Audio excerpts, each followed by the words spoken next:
Continuamos. Los temas que estamos viendo es el rapto de la iglesia, la adoración celestial, el cordero tomando el rollo, o el cordero del librito, como lo encuentren. Básicamente, en este análisis de los capítulos 4 y 5, lo que estamos viendo es un panorama de lo que hay más allá, digamos, de nuestra interpretación, nuestro entendimiento, lo que podemos percibir, y comienza a mostrarse una parte que es velada para el ser humano, pero que Dios decide revelar a través del apóstol Juan en este maravilloso libro de Apocalipsis, la revelación de Jesucristo para los tiempos finales. Vemos que en este momento Él encuentra un trono sublime, majestuoso, establecido ya desde el principio, un trono eterno. Vemos que delante de Él hay 4 seres vivientes que, como vimos, pueden representar muchas cosas, pero lo que mayormente están demostrando es el accionar y la obra redentora de Cristo. Su carácter es un carácter muy sabio, inteligente, santo, de adoración. Vemos allí 24 ancianos que podemos asociar de una manera muy, muy clara con la iglesia por sus características: vestiduras blancas, coronas que arrojan, que rinden ante Dios, o sea que no tienen un valor para decir, mirá mi corona, lo que gané, sino que delante de Dios no vale nada. Delante de Dios son los triunfos que obtenemos por Él. Y cuando vemos a quién se le prometen coronas una y otra vez, encontramos que es a la iglesia. Entonces, habiendo visto esto, habiendo visto estas cosas, pasamos al capítulo 5 para luego sí hablar de el rapto o el arrebatamiento de la iglesia. En el capítulo 5 vemos que en la mano derecha del que estaba sentado en el trono había un libro, en realidad es rollo o pergamino, la palabra correcta, escrito por dentro y por fuera y sellado con 7 sellos. Eso sería algo más o menos como esto. Es una hoja con anotaciones, porque a veces me olvido muchas de las cosas que voy a hablar, entonces tengo muchas cosas anotadas. Esto sería algo así. Está escrito y está enrollado. A determinado punto se pone un sello, como los que vemos en películas medievales, donde se derrite una cera o algún tipo de... no recuerdo el nombre específico. Un material lacrado se sella, se pone acá, se pega. Se hace otro giro, se sella, se pone acá, se pega y así. ¿Para qué existían esos rollos o pergaminos con 7 sellos que no, digamos que iban abriéndose parte a parte? Bueno, estaban allí en esa época, la época del Imperio Romano, eran utilizados para mantener un certificado de propiedad con un seguro, es decir, que nadie pueda apropiarse de eso. Se utilizaba, digamos, para documentos especiales de gran valor, quizás para un testamento, para una carta que enviaba un gobernador a otro. Era algo sumamente serio, sumamente protocolar, digamos. Una burocracia muy especial. Había que cuidar que no se abra, que no cualquier persona acceda al contenido de ese sello, y que existía así también una garantía de que no se alteró el documento, que no se alteró ese valor o ese testamento o lo que sea. ¿Qué es ese rollo? Bueno, algunos dicen ese rollo representa el canon bíblico. Está mostrando ahí es la revelación de lo que iba a ser las escrituras del canon bíblico, compuesto por el Antiguo Testamento y Nuevo Testamento. Muy improbable porque vamos a ver canon bíblico más adelante, pero ya a finales del primer siglo, principio del segundo siglo, ya estaba completo, estaba todo escrito. Había un acuerdo muy claro entre las distintas iglesias, que se habían repartido cartas hechas a mano, copias hechas a mano, y que coincidían en aceptar un mismo canon como el que hoy tenemos. Solo dependiendo de las zonas tenía más difusión algunos escritos que luego se sacaron del canon, como el Pastor de Hermas y otros que veremos cuando sea el momento apropiado. Otros dicen, en realidad, en ese rollo se le muestra a Juan el resto del libro de Apocalipsis. Ahora, es improbable también porque quien escribe Apocalipsis es Juan, y él escribe lo que va viendo, lo que se está siendo revelado, lo que se le permite escribir. Vamos a ver que no toda la revelación se le permite escribir. Ahora, ¿qué podría ser entonces este rollo? Muchos teólogos concuerdan en que representa el título de propiedad de la tierra. Recordemos cuando Dios crea al hombre, lo hace con una función, lo hace con un propósito, y lo establece en el huerto para labrar el huerto y cuidarlo. ¿Qué es lo que debía cuidar? Pensemos un poco. Mientras tanto tomo un traguito de té. Debía cuidar la santidad de Dios, los mandamientos de Dios, la pureza de lo que Dios había puesto en sus manos. ¿Dónde está la falla? ¿Dónde está el problema del pecado? Bueno, en la desobediencia, en descuidar aquello que Dios le había puesto a su cargo, por así decirlo.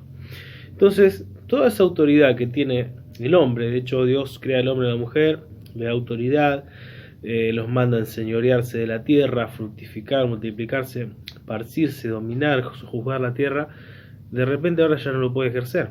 De hecho, la tierra se vuelve feroz, empiezan a cambiar cosas con respecto a la relación del hombre con los animales, el hombre con el medio. Ahora la tierra ya no iba a producir por la bendición de Dios, sino que la tierra queda maldita y comienza a producir cardos y espinos y un trabajo mucho más duro para el hombre. Entonces, vemos también, por ejemplo, que cuando Jesús es tentado, una de las tentaciones es la que Satanás le dice: mira, estos son todos los reinos de la tierra y me fueron dados a mí, entre comillas. ¿Por qué? Originalmente Dios, a quien pone frente a toda la creación, por encima le da la capacidad de juzgar, de ejercer autoridad al hombre. ¿Qué es lo que pasa? El hombre cae de la gracia, peca. En esa desobediencia Satanás toma autoridad y ahora sí es llamado el príncipe de este mundo, el príncipe de este siglo, el príncipe de la potestad del aire. Bueno, básicamente entendemos que es quien tiene autoridad a causa de la maldición, a causa del pecado. Pero ¿qué es lo que va a ocurrir finalmente? Bueno, Jesús es quien recupera esa autoridad que pierde el hombre. Jesús es quien recupera ese poder, esa potestad que perdió el hombre, porque es uno en igual condición que Adán, un hombre sin pecado, que al dar su vida por el pecado resucita y ya no puede ser retenido por la muerte, porque donde no hay pecado la muerte no tiene poder, ¿sí? Esta simbología de redención y el porqué de las cosas lo vemos en toda la Biblia, pero en el libro de Ruth específicamente se nos cuenta la historia de la redención que hacía el pariente cercano. La suegra de Ruth, Noemí, se fue a otra tierra lejos de Israel. Allí murió su esposo, murieron sus hijos, entonces no le quedaba nada. No tenía derecho de adquirir nuevamente las posesiones porque no tenía herederos. ¿Qué es lo que sucede? Alguien cercano, alguien de la misma familia, del mismo clan, podía redimir a esa mujer comprando la tierra que había perdido y entregándosela nuevamente. Esa es la redención que se conoce como el pariente cercano. ¿Qué fue lo que hizo Jesús? Bueno, exactamente lo mismo. Lo que perdió Adán y por lo que toda la raza humana quedó condenada, lo hemos visto en otros videos sobre qué creen los cristianos, que quedó un poco abandonada esa serie y la vamos a terminar. Lo vemos también en la persona de Jesús, tomando el lugar que nos correspondía a nosotros para redimirnos. Esos 7 sellos, que lo vamos a analizar desde el próximo video, analizan tipos de... representan, digamos, por así decirlo, como un tipo de cláusula o requisitos o seguros, pasos para la redención. ¿Qué fue lo que sucedió? Bueno, ninguno era digno de abrir el sello, ninguno era digno de leerlo, ni siquiera de mirarlo. ¿Por qué? Porque, como estábamos hablando recién, a causa del pecado, y como la paga del pecado es la muerte, ninguno era digno, nadie podía. Los seres angelicales, seres espirituales, los seres vivientes, no son raza humana, son una creación espiritual, celestial, ¿sí? Entonces no pueden tomar el lugar del hombre.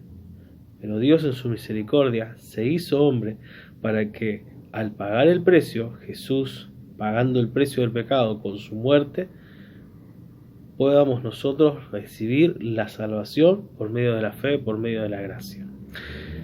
Apocalipsis 5:4 dice: Juan comenzó a llorar mucho cuando vio que no había nadie, y hay un porqué. ¿Por qué estaba llorando Juan? Quizás por el juicio que iba a venir, quizás por la calamidad de las cosas que iban a suceder. No, hasta ese momento sabían cómo sería la redención. Él estuvo cuando Jesús habló en Mateo 24 y Lucas 13, Lucas 23, perdón, Marcos 13. Sabía que la redención implicaba juicio. De hecho, una y otra vez se habla del día terrible del Señor, hablando del fin de los tiempos. Pero ¿qué es lo que pasa?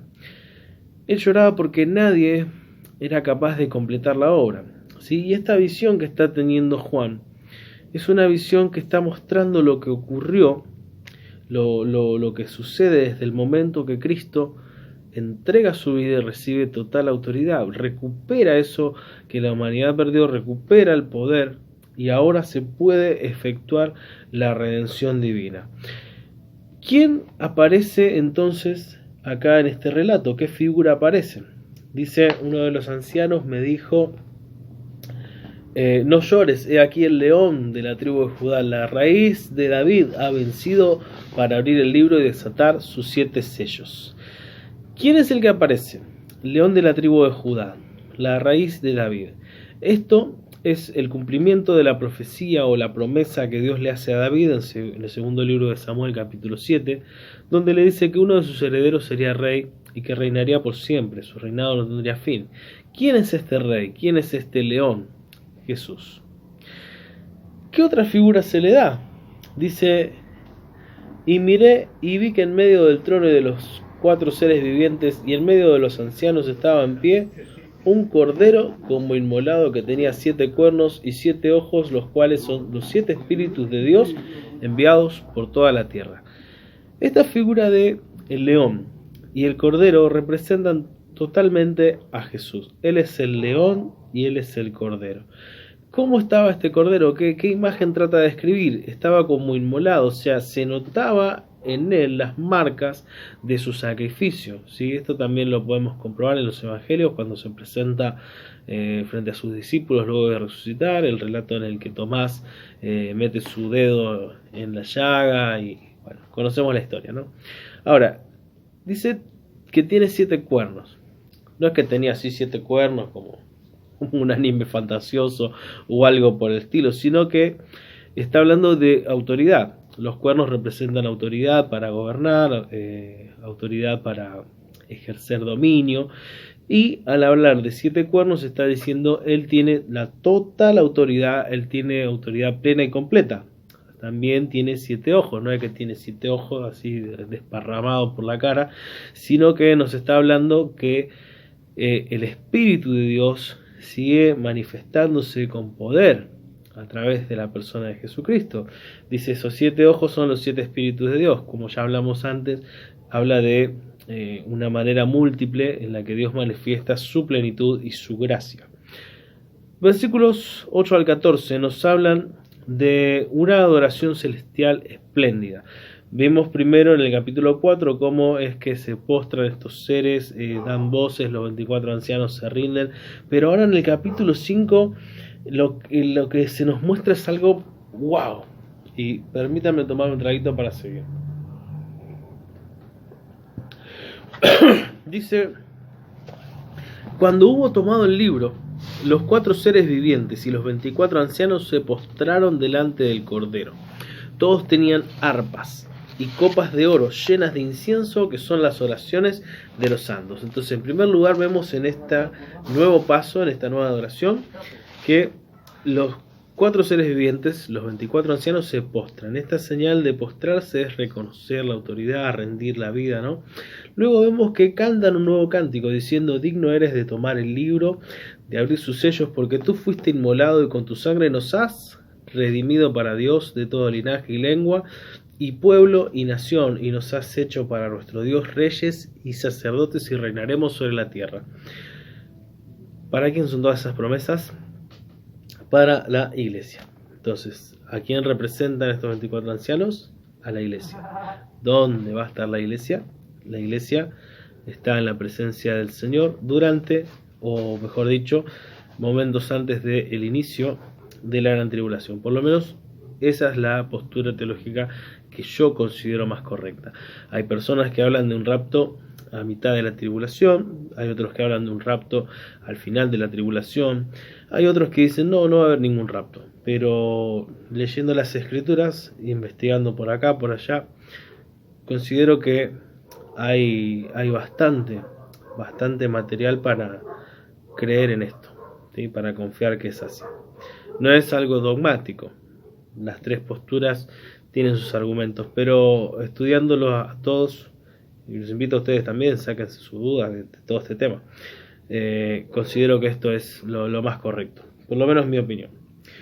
Dice que tenían arpas, copas, y esto representa la adoración y el clamor del pueblo, de Dios, y así ellos adoran. Lo primero que vemos es los 24 ancianos cantando: tú eres digno, tú nos has redimido.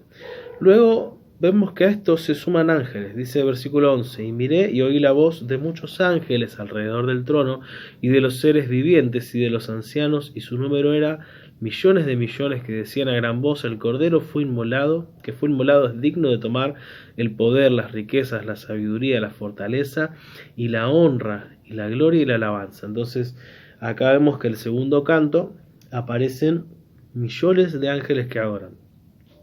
Primero, lo más íntimo, los cuatro seres vivientes, los 24 ancianos, en mi opinión, repito, representando a la iglesia tomada, arrebatada antes de la tribulación, por todo lo que vimos, metatauta, las cosas que han de suceder después de estas, y bueno, lo que estuvimos analizando en el otro video. Se une a esta adoración toda la creación celestial, los ángeles. ¿Y qué sucede después? Bueno, a esta adoración de los seres vivientes, los 24 ancianos, todos los ángeles, la creación misma comienza a dar gloria, porque llegó el tiempo de su redención. ¿Y qué es lo que dice? Y a todo lo creado que está en el cielo y sobre la tierra y debajo de la tierra y en el mar, y a todas las cosas que en ellos hay, oí decir al que está sentado en el trono y al Cordero, sea la alabanza, la honra y la gloria y el poder por los siglos de los siglos. Los cuatro seres vivientes decían amén, y los 24 ancianos se postraron sobre sus rostros y adoraron al que vive por los siglos de los siglos. Nuevamente, este capítulo 5 nos muestra algo impresionante, una visión celestial que es totalmente abrumadora. Recordemos que para poder expresarla, el apóstol Juan usa este tipo de comparaciones. Él está viendo algo totalmente majestuoso, pero siempre vemos que lo que acá se trata, lo que acá se habla, el lenguaje y las acciones son adoración, reconocimiento. Por un lado, que hay uno solo que es digno, y por otro lado, entregarle a ese que es digno todo lo que somos, toda nuestra adoración, toda nuestra alabanza. Lo más íntimo del cielo, los redimidos por el Señor, los ángeles mismos, y finalmente la creación, declarando que Dios es digno. Es importante ver esto, porque lo que veremos más adelante en el próximo video, cuando comenzamos a hablar de los sellos y demás, vemos el juicio de Dios en todo su esplendor, y es muy intenso lo que Juan experimenta. Pero frente a esa intensidad, Dios va mostrando una y otra vez su poder, su gracia y su soberanía sobre todas las cosas.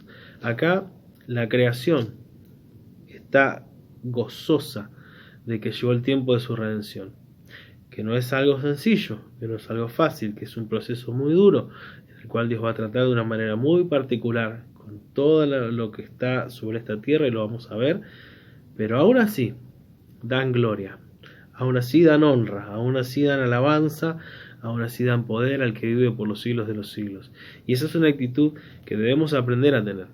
No es solamente, esto no me gusta, Dios no existe. O, ¿por qué me pasó esto? Dios no existe. No. Dios existe, es soberano, es fiel y es eterno. Veremos ahora el rapto de la iglesia.